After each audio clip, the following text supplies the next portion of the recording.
While addressing the media, Minister Baryomunsi said it's unlawful for borrowers to hand in national identity cards as security to lend them money. This was being carried out when the NRM party was registering its members and the other parties, where we would require people to show us their IDs and whether they have national IDs. In many situations, Ugandans were found to have deposited their IDs with the money lenders and the other. That going forward, it is unlawful, it is illegal, it is not acceptable to demand from the borrower his or her ID to use it as a collateral. And should we find anybody now demanding that I hand in my ID, then the law will take its course. The Copyright and Neighboring Rights Act 2006 is set to be amended since principles of the Act were approved by Cabinet.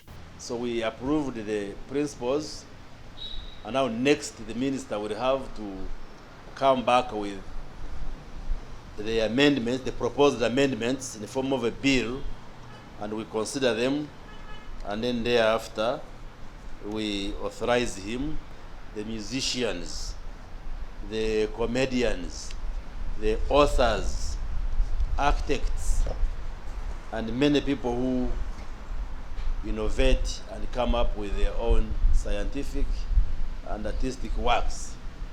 They would want to benefit from these works.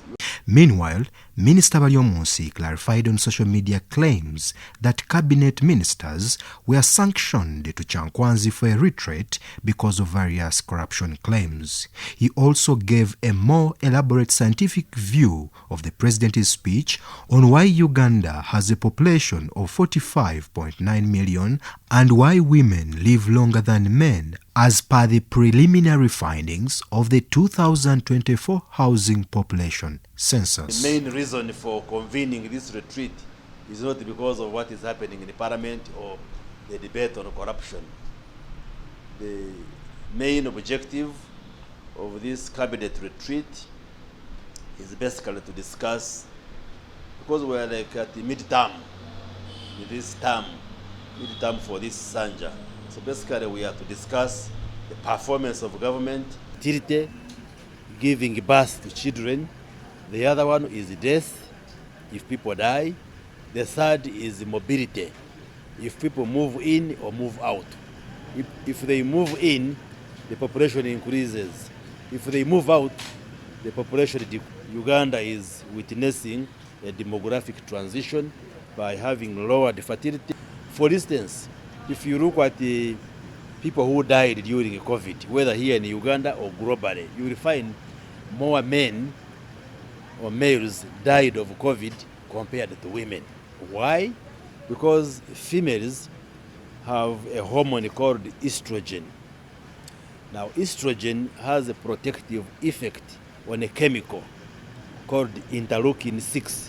Now, that chemical which is produced in the body is the one which was triggering a process in the body that makes COVID kill you.